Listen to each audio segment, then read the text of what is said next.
Hey everybody, welcome back to When Harry Met Board Games. Today is a very exciting day because today we begin our second annual People's Choice Top 100 Board Games of All Time. This year we surveyed 3,347 people. This includes board game designers, publishers, reviewers, content creators, and overall enthusiasts. And we asked them what are their 5 absolute favorite board games of all time. We took that data, we compiled it all together, and we came up with this list. This is going to tell you the games that people absolutely love. So if you find a game that's within your niche, that's within your category, your genre, or your preferred mechanism, and you see it rank highly on this list and you haven't played it, that's a game for you to consider.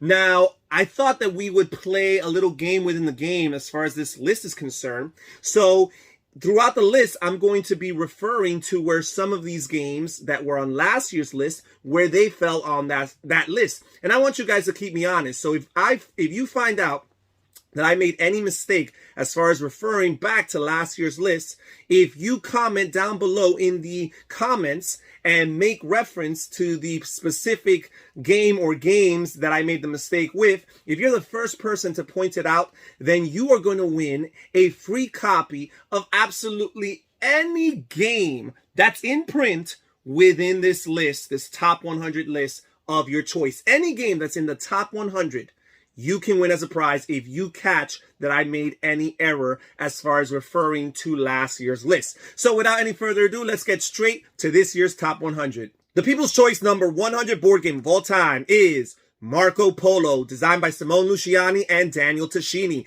Now, Marco Polo was actually ranked number 81 last year's list, so it actually dropped down a bit, and it's probably due to the fact that it's splitting votes or sharing votes with Marco Polo 2, which was released a few years back. Now, Marco Polo 2 did get a decent amount of votes for this year's list, but not nearly enough to qualify for the top 100. Now, Marco Polo, in this game, players are taking on the role of medieval merchants, Marco Polo characters, or Marco Polo adjacent characters, who are traveling the Silk Road and establishing their trade routes and their trade markets in different cities across that route. And basically there's a lot of resource management and resource conversion for victory points, because it's basically a contract fulfillment game where players are trying to get a particular combination of resources and turn them in order to fulfill those contracts and score those points. There's also some hidden objectives. Players are trying to visit particular cities in order to accomplish these objectives.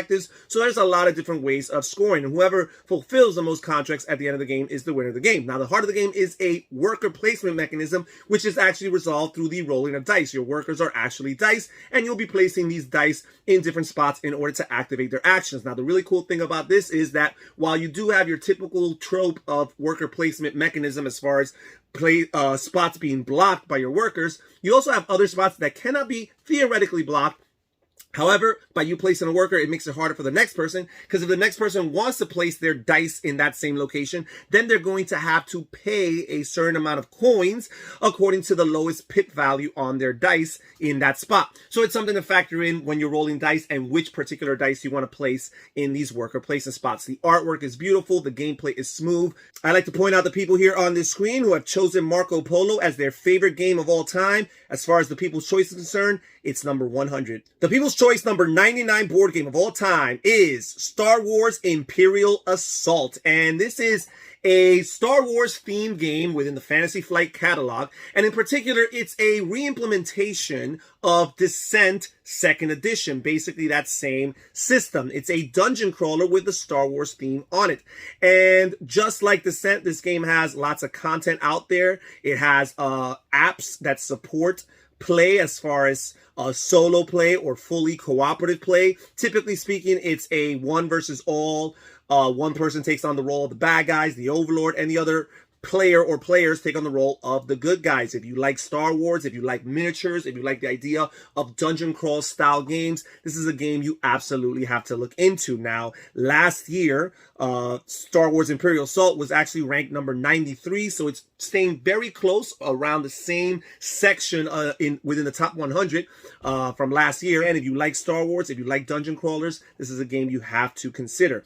I'd like to take a second to point out these people right here who have chosen Star Wars Imperial Assault as their absolute favorite game of all time. As far as the People's Choice is concerned, it's number 99. The People's Choice number 98 board game of all time is Grand Austria Hotel. Now, this game here was ranked number 83 on last year's list, so it is a bit of a drop-off, and I'm not exactly sure why. This game is a co-design with Simone Luciani and Virginio Gigli. This takes place within the thick of the Viennese modern age, where players are running exquisite cafes that are competing for customers. Tourists from all over the world are populating Vienna and are in need of a hotel room. This is your opportunity to turn your little cafe into a world-famous hotel. Players are hiring staff, fulfilling the wishes of their guests, and trying their best to gain the emperor's favor. This game features mechanisms such as hand management, dice drafting, and contract fulfillment. I'd like to take a moment to point out these people right here on the screen who have chosen and ranked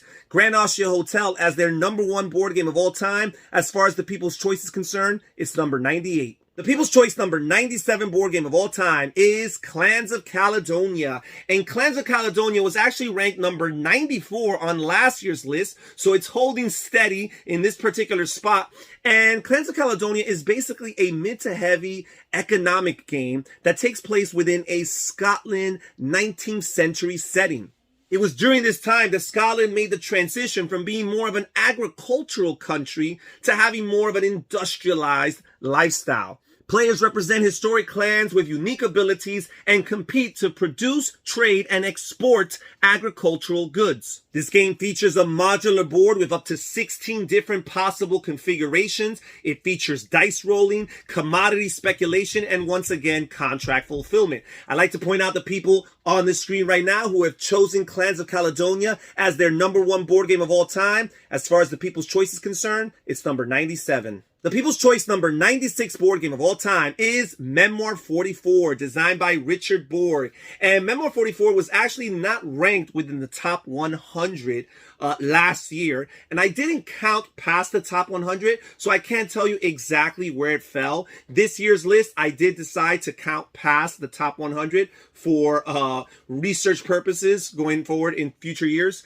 But Memoir 44 is basically a light World War II simulation game where players are taking on the roles of either the Axis or the Allies, and there's a bunch of different units that players are controlling, and they're recreating these different scenarios, these different historical battles that actually took place within history.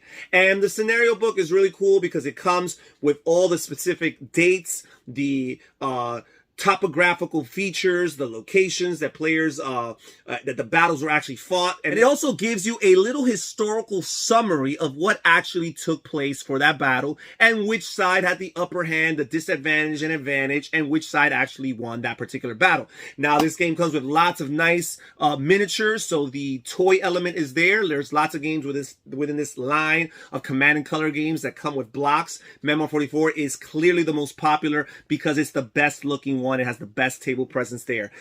These people here on the screen right now have chosen Memoir 44 as their number 1 board game of all time. As far as the People's Choice is concerned, it's number 96. The People's Choice number 95 board game of all time is Horrified. And Horrified actually had a good amount of votes last year, but it did not qualify for the top 100. But this year it is. It just barely made it at number 95. And what is Horrified? Horrified is designed by Prospero Hall, and Horrified is a cooperative game with a horror theme. Go figure. Horrified. It includes lots of the classical, renowned characters in history, such as Frankenstein, the Bride of Frankenstein, the Wolfman, Dracula, the Mummy, the Invisible Man, and the creature from the Black Lagoon. This game is known for its easy-to-learn cooperative gameplay that has players working together against the monsters with varying levels of difficulty. Each monster is unique with their own different strengths and weaknesses. Players have to adjust their strategies according to the monster that they're facing in that particular scenario.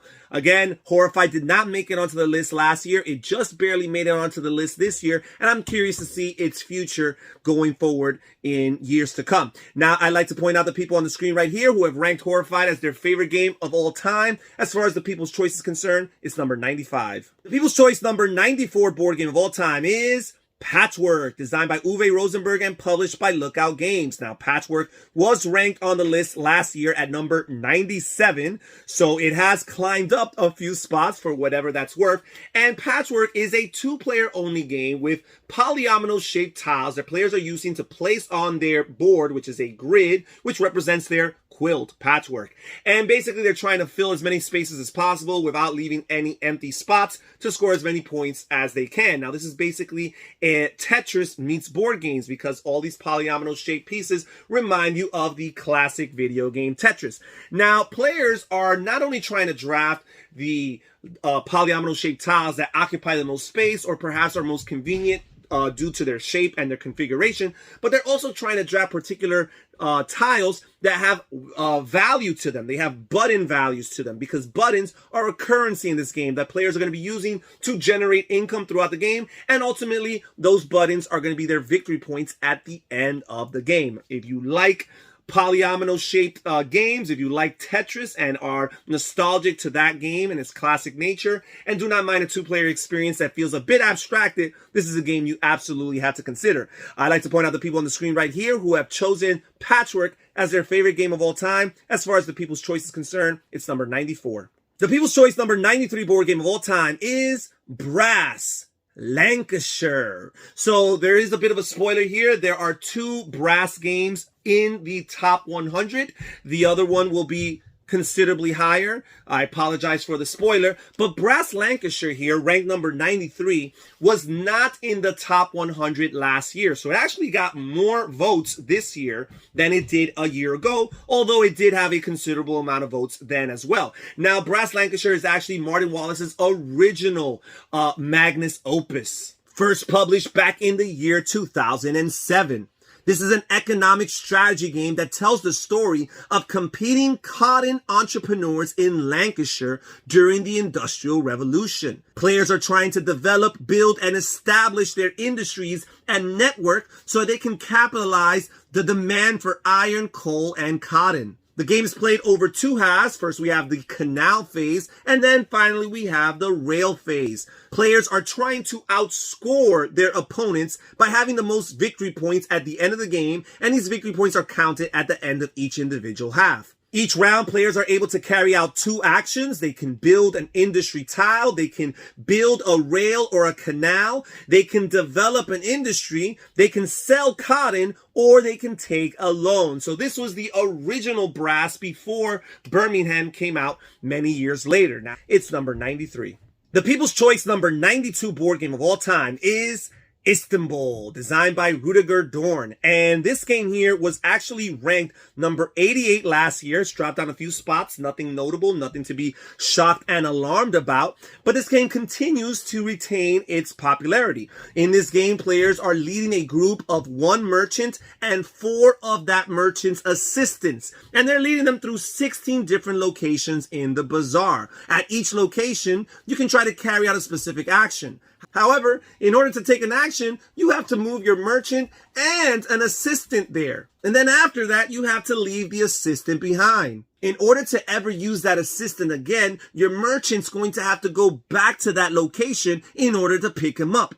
Players are trying to increase their wheelbarrow capacity. They're trying to fill said wheelbarrow with different specified goods according to its limit. They're acquiring special abilities, buying rubies, or trading goods for rubies. Ultimately, they're doing all of this with the objective of being the first player to collect 5 rubies by the end of the game. I'd like to point out the people on the screen right here who have chosen Istanbul as their number 1 game of all time. As far as the People's Choice is concerned, it's number 92. The People's Choice number 91 board game of all time, and the last one for today's list, is Marvel Legendary, designed by Devin Lowe and published by Upper Deck Entertainment.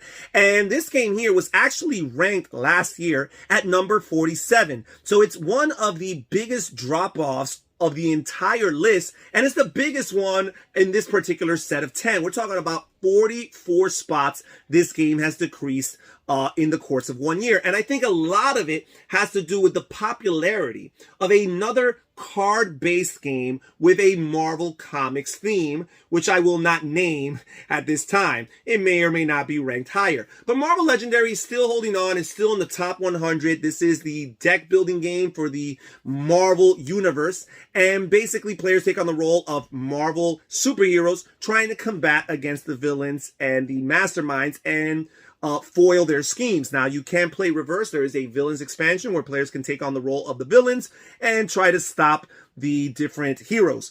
This game is a very good deck building game with lots of variety, so many expansions over the years.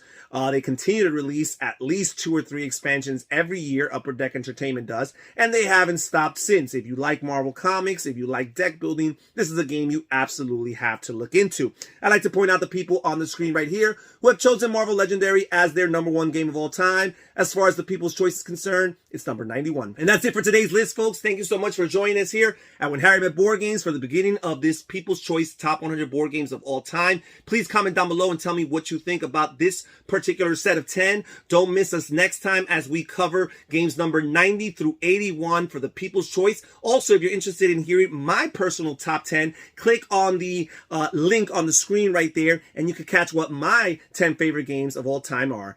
Thank you so much for joining us here when Harry Met Board Games. This is Harry saying take care, everybody. Stay safe, stay healthy, and have fun gaming. Bye-bye.